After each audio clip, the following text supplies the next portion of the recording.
When young John catches his mother burying something in the backyard, he agrees to keep it secret. He promises never to tell his father. John couldn't have imagined how much Mom's secret would one day change the world. Your place is at home, Sylvia, taking care of your family, not playing around with this nonsense. The sound of papers tearing followed Dad's shouts. Mom wailed, and the little boy peeped from his hiding spot beneath his bed. "Don't, Chris, please." John crawled out from beneath the bed. Mom needed help. He scurried to his bedroom door, but froze as Dad shouted again. Something metal banged. Was that the fireplace screen? The loud clang vibrated through the walls. "There, now there'll be no more of this nonsense," Dad declared. Mom sobbed like someone had cut her heart out. She sounded so sad that John started crying too. He wanted to go to her, but Dad's heavy footsteps were heading toward his room. John quickly crawled back to his hiding spot and squeezed Red Ted, his bear, against his chest. "Please, God, don't let him come in here," the frightened boy whispered. "Make him go to bed and leave me and Mom alone." A week later, John played heroes in the garden with Red Ted. He found a solid stick to use as a sword and swung it against the big oak tree at the bottom of the yard. "You'll never hurt anyone again, you villain," he cried, chopping some leaves from a low branch.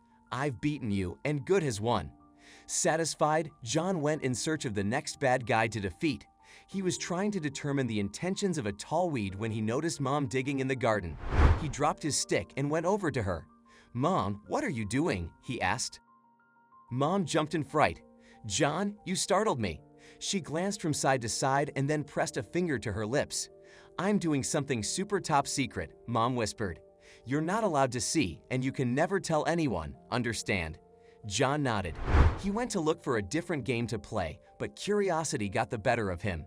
John and Red Ted hid behind a bush with bright yellow flowers and watched Mom place a package in the hole. She covered it with soil, set a stone over it, and went inside. For years, John wondered about the package Mom buried. John thought he might have imagined it as part of his game as he grew older, but the stone she placed there was proof of what he saw. One day, he decided to ask about it. He was finishing his breakfast, and Dad was leaving for work. "Mom, remember when I was about 6 and you buried something in the backyard?" Mom glanced at the entrance to the sitting room before quickly moving to John's side. "Don't talk about it," she whispered. "It's a secret, remember?" John nodded. "But can I know what it is?"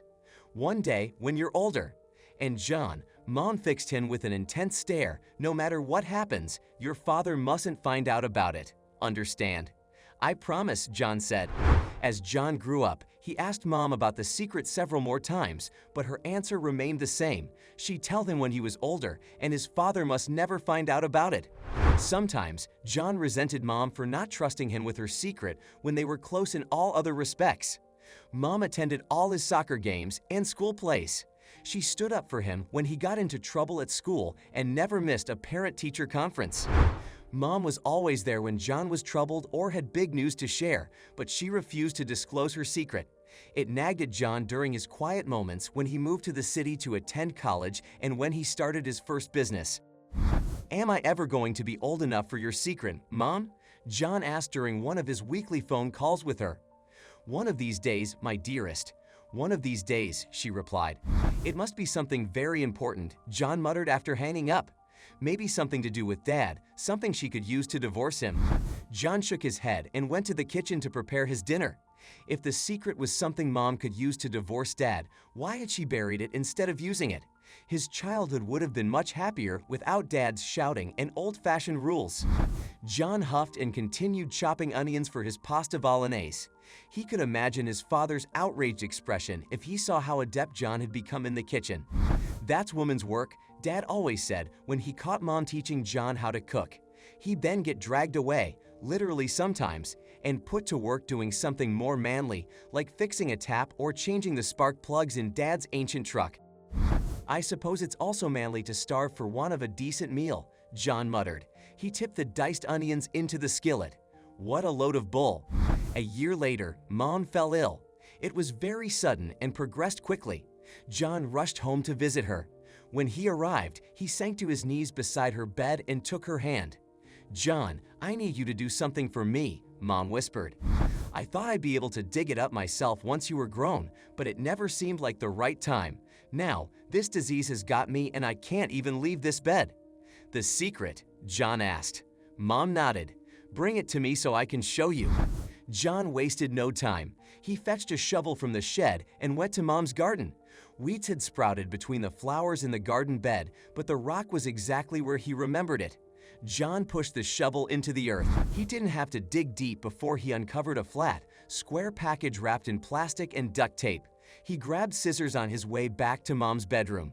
Once he was sitting beside her, he carefully opened the parcel. Inside was a folded envelope filled with schematics drawn on legal pad paper. John recognized Mom's handwriting in the neat notes accompanying the drawings. "What is this?" John asked. "Before you were born, I was an engineer," Mom said. "I quit because your father insisted. He convinced me that my role in life was to care for my family and raise you. So I put my dreams aside and invested everything I had into seeing you succeed. I don't regret it," Mom continued, "but lately, I've thought about other women my age who built successful careers while raising children, and I've wondered what might have been if I didn't bury those papers in the ground. You shouldn't have felt like you had to hide this or your talent away." John frowned at the pages, still trying to figure out what they were for. "Maybe, but I had to ensure they stayed safe. He burned my other papers when you were 5 and told me my office was the kitchen. This design can do immense good for lots of people, so I had to hide it away somewhere he'd never find it. In my garden. I planned to return to it, but time slipped away from me." Mom placed her hand over John's. "I leave it to you now, John. This illness won't let me." Mom's hand went limp and fell to the bed. The world stopped turning for John as he looked at Mom's face and found it slack, empty of the light and strength he'd always seen in her. Tears ran freely down his face and into his beard. "I swear I'll make your dream a reality, Mom," he sobbed. But first, John needed to know what her dream was. When John returned home after the funeral, he took Mom's papers to an engineer who informed him they were designs for a wheelchair. "A speedy wheelchair too," the engineer said. "It looks like the control mechanism can be varied quite easily to accommodate varying levels of motor function, so it can be tailored to suit a variety of needs." John nodded. He remembered Mom once showed him photos of her younger sister, who'd been in a wheelchair from a young age. She'd never reached adulthood, but John guessed she inspired Mom's design. More than ever, he felt driven to see Mom's dream come to life.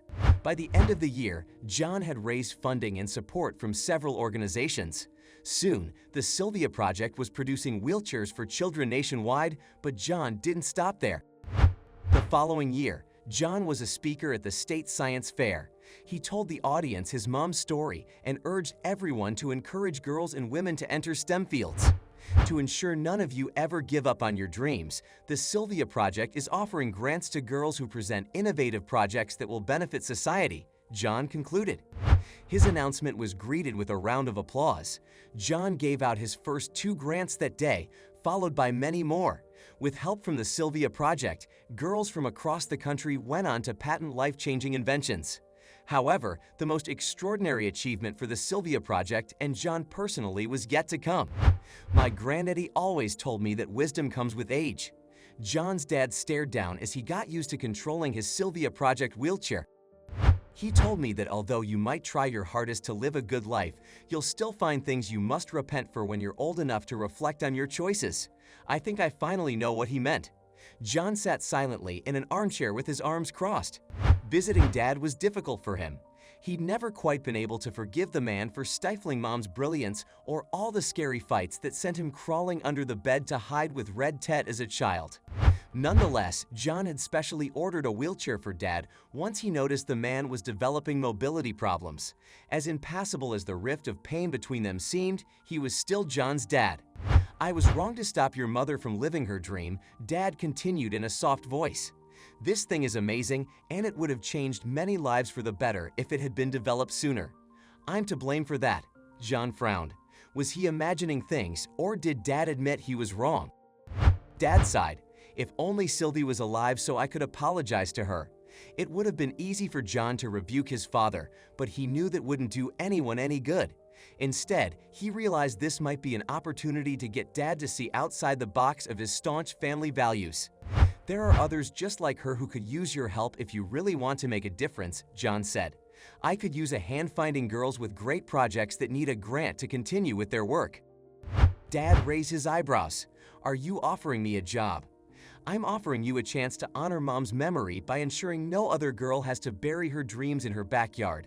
Will you accept? Dad nodded. What can we learn from this story? Don't let anyone destroy your dreams. Sylvia tried hard to keep her dream alive, but her husband's threatening behavior crushed her spirit. Her and John's lives would have been very different if she made a different choice. Let your talents shine for the benefit of all. Everyone has a unique skill or idea, and one of the most fulfilling things you can do in life is to use these talents to improve the lives of others.